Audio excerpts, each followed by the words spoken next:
Hi everyone, my name is Procell and today I'll be sharing my program plan for a blended training program designed for supplemental instruction leaders.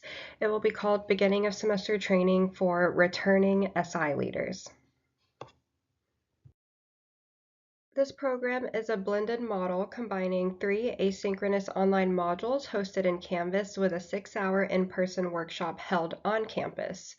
It's designed for returning supplemental instruction leaders in a higher education setting, giving them the opportunity to refresh essential skills and grow in their roles. Supplemental instruction is an academic support program where successful students provide study sessions for historically difficult courses. The training balances flexibility and engagement using online content to introduce key concepts and in-person activities for deeper practice and peer collaboration.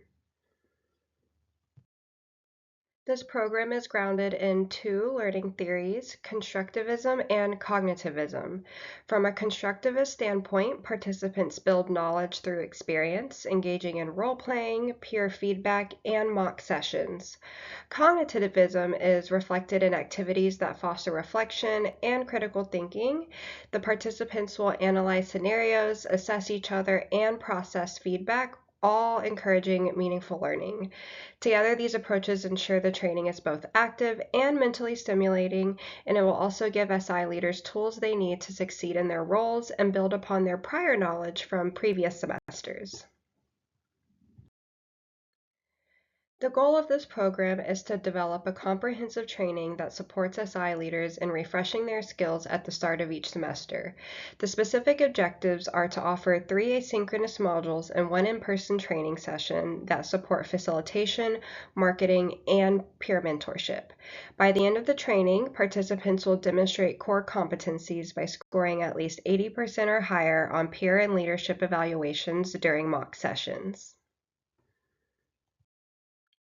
The learning objectives for this training are, by the end of the training, participants will apply facilitation and collaborative learning techniques during mock SI sessions, achieving at least 80% effectiveness based on peer and leadership evaluations. Participants will also develop a session marketing plan during synchronous peer mentor group activities, which will meet at least 80% of the criteria outlined in the marketing plan rubric. Participants will also engage in problem-solving strategies through scenarios and role-playing activities, successfully completing all tasks and receiving constructive peer feedback. This slide shows the instructional plan for the e-learning portion. So for the learning objective of applying facilitation and collaborative learning techniques, the content heading will be effective facilitation and CLTs, and some key points to emphasize are the role of an SI leader, active learning strategies, techniques for engaging diverse learners, and the importance of the 3 elements of SI, which are wait time, redirection, and check for understanding. The instructional techniques used will be a video with interactive check for understanding questions. There will be a Microsoft whiteboard for a collaborative facilitation technique toolkit. And there will also be a discussion board where they will reflect on a technique that was used in the past, what worked and what didn't. And then there will be a short quiz with scenario-based questions.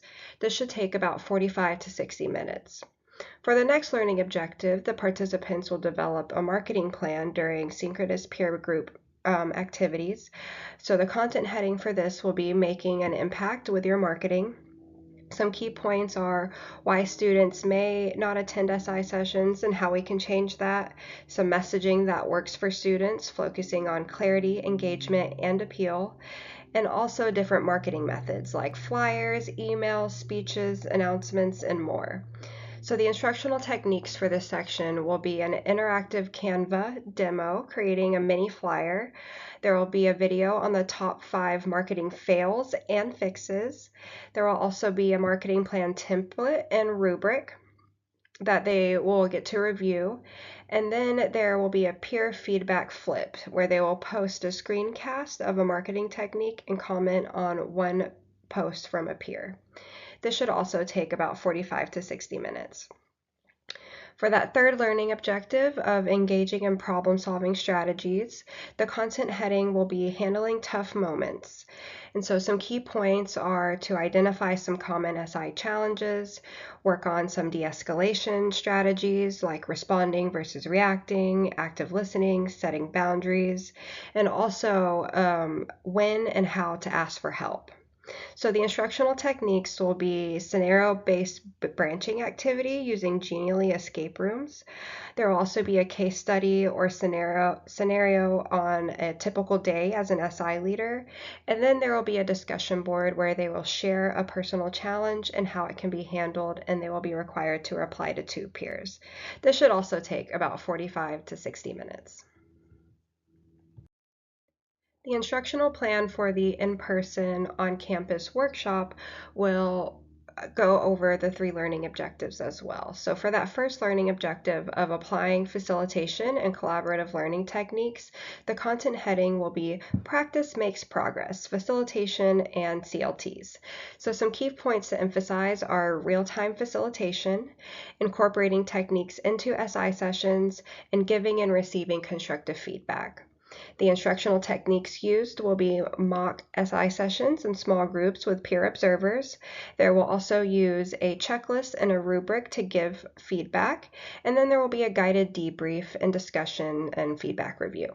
This will take about 2 hours. For the second learning objective of developing the marketing plan, this content heading is Marketing in Action. So some key points to emphasize are to review the marketing strategies from that asynchronous module. They will also create and tailor a marketing plan to a target audience, which will be based on the discipline that they support. And then there will be a collaborative brainstorming and marketing plan creation. So some instructional techniques that will be used will be peer mentor-led small groups based on discipline to actually create the marketing plan. And then there will be a gallery walk where they will share the plans and give feedback using a rubric. And then there will be a group discussion on ideas and what works and what doesn't. So this will take about 2 hours as well. For that last learning objective of engaging in problem-solving strategies, the content heading is Navigating Challenges in SI Sessions. So some key points are common challenges like disengaged students, dominant students, shy students, scheduling conflicts, students who don't study. There will also be the point of empathy and communication, and also identifying when to involve SI leadership. The instructional techniques will be scenario-based role play in rotating groups. They will also have peer feedback cards that they will use, and then there will be a final reflection, which will be a 1-minute write, where they will write one strategy they will use this semester and share to the larger group. So this will take about 2 hours as well. Next is transfer of learning. Before training, planning will begin with a needs analysis, which includes feedback from current SI leaders, which will ensure the training addresses actual challenges faced in their roles. I'll also incorporate just-in-time learning, providing access to downloadable tools and resources on demand. During the training, I'll start each module by highlighting the what's in it for me to capture relevance, use prior experiences through discussion and reflection, and offer real-world practice opportunities through developing a marketing action plan and conducting mock sessions. After the training, transfer of learning will include creating a community of practice through a Microsoft Teams page where leaders can continue learning together, providing refresher courses during the semester that revisit key strategies, offering practice opportunities during ongoing observations and coaching, conducting follow-up surveys 2 to 4 weeks post-training to assess application of skills, and tracking student success metrics to connect leader performance to real academic outcomes. This ensures the training is not a one-time event, but part of a continuous learning cycle. Now for the evaluation plan. The purpose of the evaluation is to determine how well the training prepares SI leaders and supports program goals like increasing student retention, engagement, and academic success. I'll measure skill development, the application of techniques in real sessions, and gather feedback on training clarity and usefulness. This information helps me identify gaps and continuously improve the program. The results from the evaluation will be used to refine and update training content, delivery methods, and support materials based on learner feedback and observed outcomes. It will also offer chances to do some targeted coaching or refresher opportunities for SI leaders who need additional support. And I'll be able to recognize high-performing SI leaders and use their experiences to model best practices. Also, it'll provide data for institutional stakeholders to highlight how the SI program supports student success and use evidence to advocate for continued and increased funding and institutional support. It'll also show the long-term effectiveness of the training through session quality checks, student feedback, and academic performance indicators. It'll establish a cycle of continuous improvement to keep the training program responsive to changing needs and challenges. For collecting data, I'll use a combination of qualitative and quantitative techniques. I will use observations with rubrics during mock and real SI sessions to evaluate facilitation and session structure. I will also use participant surveys at the end of training to measure satisfaction and perceived relevance, and I'll aim for at least a 95% satisfaction. I will also use follow-up surveys 2 to 4 weeks later to see if leaders are still using the strategies, and our goal is for at least 90% to say yes. And I'll have student feedback forms mid and end of semester where we're looking for at least 80% positive feedback. These methods give me a full view of training effectiveness and where adjustments might be needed.